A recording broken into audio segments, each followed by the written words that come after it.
Halo, selamat datang dan selamat bertemu kembali dengan saya di sini di channel Mahaitin Classroom. Mari kita sama-sama belajar, kita tingkatkan pengetahuan kita tingkatkan pemahaman kita mengenai ilmu akuntansi dengan belajar bersama di video tutorial ini. Kali ini saya masih mau membahas materi dari akuntansi keuangan lanjutan. Kalau topik yang kita bahas pada hari ini adalah transfer antar perusahaan. Nah, adik-adik sekalian, perlakuan ini seringkali terjadi di antara perusahaan induk dengan perusahaan anak. Katakanlah suatu saat, suatu ketika perusahaan induk mentransfer aset tidak lancar kepada perusahaan anak. Atau bisa jadi sebaliknya, perusahaan anak mentransfer ke perusahaan induk. Nah, sebelum kita masuk, coba adik-adik pahami dulu apa yang dimaksud dengan aset tidak lancar ya. Kita sekarang berbicara dengan IFRS ya, International Financial Reporting Standard ya. Kalau dulu kita berbicara tentang aset tetap, sekarang kita berbicara tentang aset tidak lancar. Aset tidak lancar terdiri atas investasi jangka panjang, ada aset tetap, ada aset tidak berwujud, dan aset lainnya ya. Jadi kita berbicara di sini tentang aset tidak lancar. Katakanlah suatu saat perusahaan induk mentransfer ya, katakanlah tanah misalkan, memberikan kepada PT anak, tetapi PT induk membebankan harga tanah tersebut kepada PT anak. Ini juga bisa terjadi sebaliknya, katakanlah PT anak mentransfer demikian ke PT induk. Nah, secara sederhana ya, nanti di sini kita akan membahas bagaimana kalau misalkan ada PT induk mentransfer tanah, katakanlah membebankannya seharga 15 juta. Sementara PT induk dulunya memperoleh aset yang dimaksud itu seharga 10 juta. Berarti PT induk memperoleh laba sebesar 5 juta. Dan bagaimana nanti perlakuannya kalau misalkan ya aset tersebut ternyata anak tidak memiliki dalam periode yang bersangkutan, katakanlah PT anak tidak butuh, maka PT anak menjualkan dalam periode yang bersangkutan. Tentu ada realisasi penjualan antara PT induk ke PT anak. Tapi kalau misalkan PT anak ternyata menahan aset tersebut sampai suatu periode tertentu, tidak menjualnya, berarti tadi PT induk sudah sempat mencatat ada keuntungan sebesar 5 juta, tetapi itu tidak terrealisasi. Nah, bagaimana perlakuannya nanti? Di sini kita akan bahas. Adik-adik sekalian, kalau di bab ini ya, transfer antar perusahaan, saya rasa materi yang kita bahas kali ini tidak sesulit pada bab sebelumnya ya. Kalau bab sebelumnya kita berbicara tentang konsolidasi anak perusahaan di mana kepemilikan induk itu kurang daripada 100%. Sehingga ada sebagian itu dimiliki oleh non-pengendali. Kalau kali ini kita membahasnya memang ada kepemilikan dimiliki oleh non-pengendali, tetapi transfernya senilai buku. Kalau sebelumnya kita membahas bagaimana kalau ada akuisisi oleh induk perusahaan di atas nilai buku. Tentu ada penilaian tersendiri dan bisa jadi ada goodwill di dalamnya. Sementara goodwill yang dimaksud harus diamortisasi setiap tahunnya. Nah, kalau kali ini kita tidak sampai serumit yang kita bahas sebelumnya, tapi ini kita akan menggambarkan bagaimana perlakuan akuntansi dan bagaimana kita menyajikan laporan keuangan konsolidasi apabila ada aset yang ditransfer dari perusahaan induk ke PT anak atau dari PT anak ke PT induk. Jadi itu kita katakan namanya transfer antar perusahaan. Baik adik-adik sekalian, sebelum kita memasuki materi ya, apabila adik-adik merasa bahwa video ini cukup bermanfaat bagi adik-adik dalam belajar akuntansi, jangan lupa klik tombol like dan juga tombol subscribe agar video ini bisa semakin berkembang dan saya juga bisa lebih semangat untuk menghasilkan video-video lainnya. Dari sini kami menyampaikan selamat belajar buat adik-adik dan tetap semangat!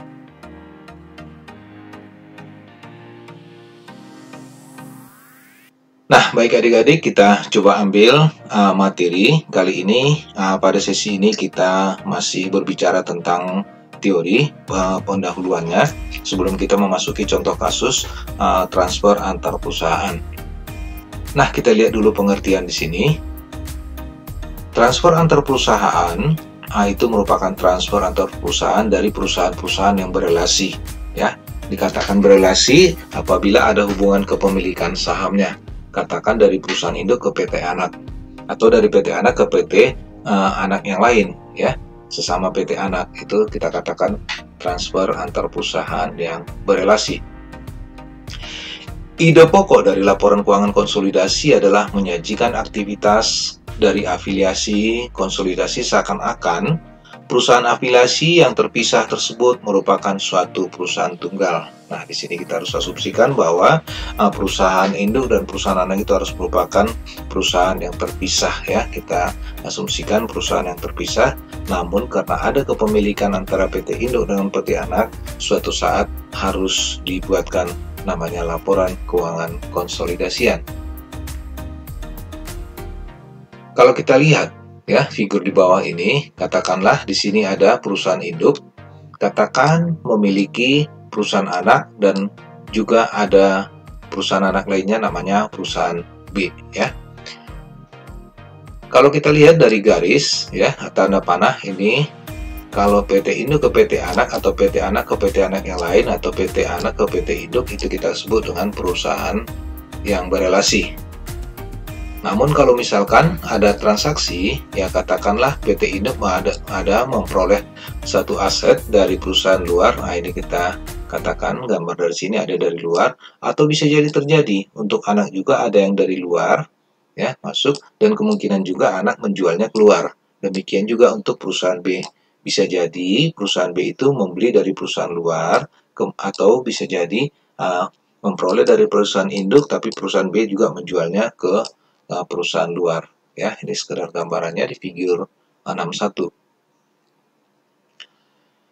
Nah, kalau di PSAK 65, ya, dinyatakan mengenai laporan keuangan konsolidasian bahwa saldo antar perusahaan, pembelian dan penjualan serta pengeluaran atau beban sebagai contoh dari saldo antar perusahaan dan transaksi ini harus dieliminasi. Kalau misalnya ada terjadi transaksi dari perusahaan yang berelasi, harus kita eliminasi.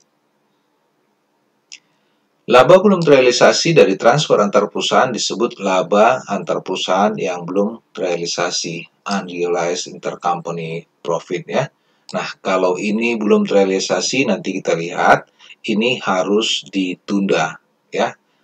Perlakuan keuntungannya harus ditunda sehingga kita harus lakukan eliminasi. Kita ambil ilustrasi, ya. Pertama-tama, tanah dibeli oleh PT induk dari pihak yang tidak berelasi. Kemudian dijual ke anak perusahaan. Dan akhirnya dijual oleh anak perusahaan tersebut ke pihak yang tidak berelasi, ya. Di sini ada dari luar ke PT induk transfer ke PT anak kemudian jualnya ke perusahaan lain, ya, yang tidak berelasi. Nah, kalau kita lihat gambarannya, ya, kalau kita lihat di sini T1, pembelian oleh PT induk dari luar dihargai 10 juta, sementara dari PT induk menjualnya ke PT anak sebesar 15 juta, berarti PT induk memperoleh keuntungan 5 juta, ya. Nah, kemudian PT anak, ya, menjual ke pihak luar dihargai sebesar 25 juta, berarti di sini PT anak itu memperoleh keuntungan sebesar 10 juta. Nah, coba kita gambarkan kalau misalkan, ya, dari luar PT induk, ya, PT induk membeli dari luar itu seharga 10 juta, kemudian menjualnya ke PT anak seharga 15 juta, berarti ada keuntungan sebesar 5 juta. Kemudian PT anak menjualnya ke perusahaan lain seharga 25 juta, berarti PT B itu memperoleh keuntungan sebesar 10 juta. Kalau kita total, keuntungannya adalah sebesar 15 juta. Nah, coba kita lihat kalau kasus A, Katakanlah ketiga transaksi terjadi pada periode yang sama. Kalau dia periode yang sama ya, kita lihat periode yang sama. PT Induk memperoleh laba sebesar 5 juta, kemudian PT Anak memperoleh laba 10 juta, berarti kalau di total, kalau terjadinya transaksi pada periode yang sama berarti sama-sama mengakui keuntungan ya, berarti total keuntungan itu dari PT Induk dan PT Anak adalah sebesar 15 juta.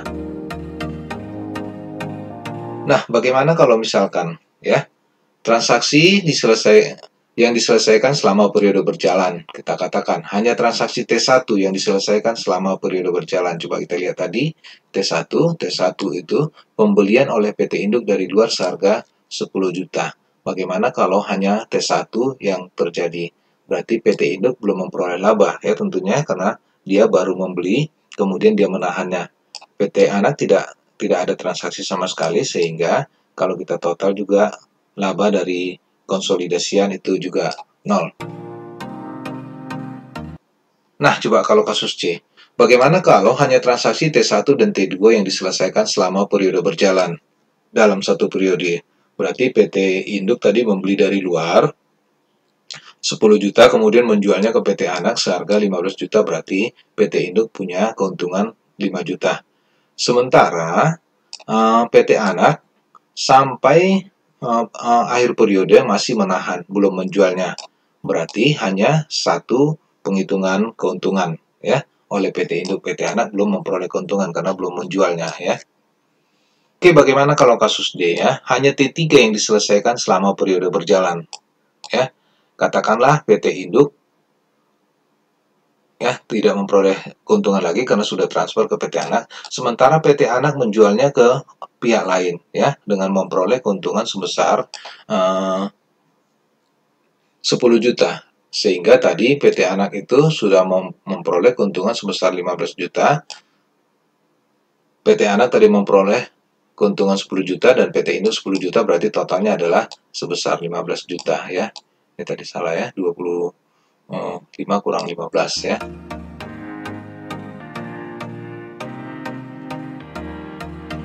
Oke, baik, kita teruskan. Nah, tadi itu hanya merupakan asumsi bagaimana perlakuan penghitungan keuntungan apabila terjadi kondisi yang seperti keempat yang diuraikan di atas tadi.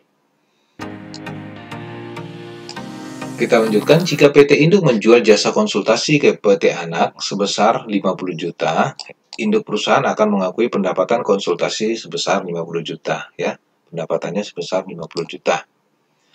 Dalam kertas kerja konsolidasi diperlukan ayat jurnal eliminasi untuk mengurangi pendapatan konsultasi ya dan beban konsultasi sebesar 50 juta. Nah, coba kita perhatikan kalau antara induk dan anak, PT Induk memberikan jasa ke PT Anak dengan memperoleh pendapatan 50 juta, sementara PT Anak akan mengakui itu sebagai beban konsultasi ya. Oleh karena jumlah pendapatan dan beban adalah sama dan keduanya dieliminasi, maka laba tidak terpengaruh oleh eliminasi tersebut. Walaupun laba tidak terpengaruh, eliminasi tetap dilakukan karena pendapatan dan beban dinyatakan terlalu tinggi. Ya, PT Induk mencatat laba pendapatan sebesar 50 juta, berarti PT Induk punya pendapatan yang dinyatakan terlalu tinggi. Sementara PT Anak menyatakan beban ada 50 juta, sehingga bebannya dinyatakan terlalu tinggi. Nah, karena ini adalah sama, PT Induk ke PT Anak mau membebankan ke PT Induk sehingga itu harus dieliminasi. Nah, coba kita singgung bagaimana transfer aset berupa tanah. Oke, kita ambil contoh. Jika suatu perusahaan membeli tanah senilai 10 juta dan menjualnya ke anak perusahaan senilai 10 juta, maka aset tersebut terus dinilai sebesar 10 juta. Ya. Berarti PT Induk mencatatnya 10 juta, dia mengeluarkan tanah sebesar 10 juta, sementara anak perusahaan mencatatnya perolehannya tanah 10 juta dan mengeluarkan kas sebesar 10 juta.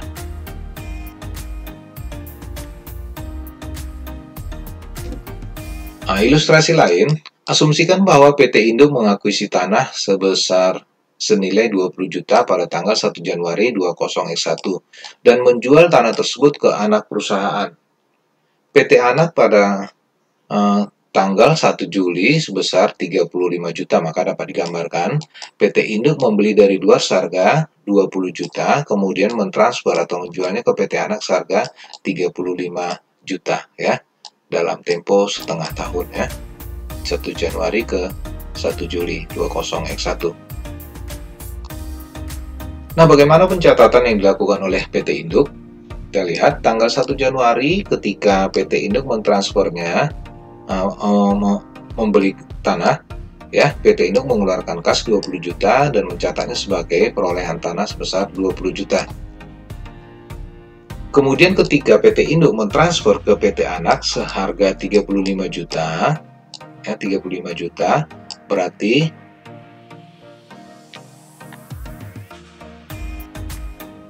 PT Induk memperoleh keuntungan sebesar 15 juta ya. Tadi tanah yang dilepas adalah dengan perolehan 20 juta, kemudian memperoleh kas 35 juta, berarti 15 merupakan keuntungan penjualan tanah.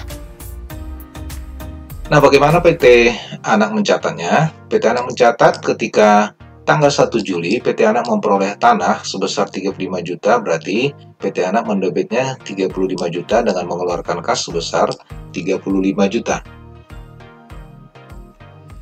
Keuntungan harus dieliminasi dalam penyusunan laporan keuangan konsolidasi dan tanah harus dinyatakan kembali dari 35 juta yang dicatat oleh PT Anak ke biaya perolehan awalnya sebesar 20 juta. Nah, tadi PT Induk sudah mencatat keuntungan sebesar 15 juta di kredit, sekarang kita debit 15 juta, sementara tadi PT Anak mencatat tanah sebesar 35 juta debit. Supaya dia menjadi 20 juta, berarti harus dikredit sebesar 15 juta. Berarti tanah dikredit sebesar 15 juta. Ini kita sebut eliminasi keuntungan yang belum terrealisasi dari penjualan tanah. Nah, ada istilah yang sering dipakai dalam transaksi sehari-hari, khususnya di akuntansi keuangan, ya. Yang pertama itu penjualan downstream, ya. Apa yang dimaksud dengan penjualan downstream? Nah, itu penjualan yang terjadi dari atas ke bawah ya, down-nya kita arahnya downstream, berarti dari atas ke bawah. Kita katakan atas itu adalah PT Induk, berarti dari PT Induk ke PT Anak ya. Sehingga setiap keuntungan atau kerugian dari transfer tersebut menjadi hak pemegang saham Induk. Karena Induk yang mentransfer ke Anak, berarti keuntungannya adalah milik PT Induk. Nah, bagaimana kalau misalkan kondisi lain itu upstream? Upstream itu penjualan yang terjadi dari bawah ke atas, up ya, dari bawah ke atas, katakanlah dari anak perusahaan ke induk perusahaan. Sehingga setiap keuntungan atau kerugian dari transfer tersebut menjadi hak pemegang anak perusahaan. Karena anak yang mentransfer ya, anak mentransfer ke PT Induk, sehingga PT Anak yang mencatatnya sebagai keuntungan atau kerugian.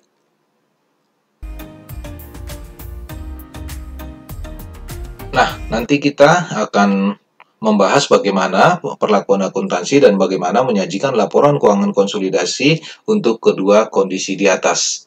Itu nanti kita akan lanjutkan di video tutorial berikutnya.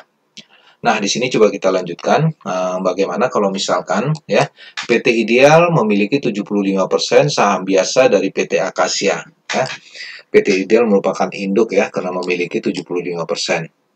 PT Ideal melaporkan laba operasi dari aktivitasnya sendiri, tidak termasuk pendapatan investasi dari PT Akasia sebesar 100 juta ya. Itu laba operasinya sendiri. Sementara PT Akasia melaporkan laba bersih sebesar 60 juta. Nah, termasuk di dalam laba afiliasi penjual adalah keuntungan belum terrealisasi sebesar 10 juta ya. Tadi PT Induk mencatatnya 100 juta, tapi ada yang belum terrealisasi sebesar 10 juta dari transfer aset perusahaan. Berarti ada dari Induk ke PT Anak ya, sementara Anak masih menahannya. Jika penjualan tersebut merupakan transfer downstream, maka laba belum terrealisasi atau unrealized itu harus dieliminasi seluruhnya dari bagian laba pemilik entitas induk pada saat penyusunan laporan keuangan konsolidasian. Oleh karenanya, penghitungan laba bersih sebagai berikut. Ya, kita katakan tadi PT Induk memperoleh laba 100.000, tetapi ada 100 juta, tetapi ada 10 juta yang belum terrealisasi. Nah, oleh karenanya, laba antar perusahaan yang belum terrealisasi itu harus dikurangkan dari laba sesungguhnya yang diperoleh oleh PT Induk, sehingga laba yang terrealisasi adalah 90 juta. Nah, karena ini PT Induk memiliki saham 75% di PT Anak, berarti PT Induk nanti akan membuat laporan keuangan konsolidasian, sehingga laba dari PT Anak akan dicatat oleh PT Induk, khususnya dengan menggunakan metode ekuitas ya. Katakanlah laba dari PT Anak itu ada sebesar 60 juta, berarti laba gabungan, laba konsolidasi adalah 150 juta. Namun, tadi PT Anak mengumumkan ada laba sebesar 60 juta, sementara kepemilikan induk 75% dan kepemilikan non-pengendali 25%, sehingga dari 60 juta ini harus kita keluarkan 25% ya. 25% kali 60 juta berarti itu sebesar 15 juta. Itu akan kita bagi kepada non-pengendali. Maka ini kita sebut dengan laba untuk kepentingan non-pengendali. Oleh karenanya, laba bersih yang diperoleh oleh PT Induk, laba untuk kepentingan pengendali sendiri, itu berarti 135 juta. Nah, bagaimana kalau misalkan transfernya adalah upstream? Apakah laba yang diperoleh oleh pengendali sama dengan yang dengan downstream? Nah, kita lihat. Kalau PT Induk memperoleh laba 100 juta, dan melaporkan ada pendapatan dari PT Anak sebesar 60 juta. Sementara tadi ada laba yang belum terrealisasi oleh PT Anak, katakanlah upstream ya. Anak menjual ke PT Induk tetapi labanya belum terrealisasi. Berarti tadi sebenarnya laba dari PT Anak sendiri adalah 60 juta, belum terrealisasi 10 juta, sebenarnya laba dari PT Anak adalah 50 juta. Oleh karenanya, konsolidasinya adalah tadi 100 dengan 50 juta berarti 150 juta. Nah, coba kita lihat berapa yang harus dialokasikan kepada kepentingan non-pengendali. Tadi Anak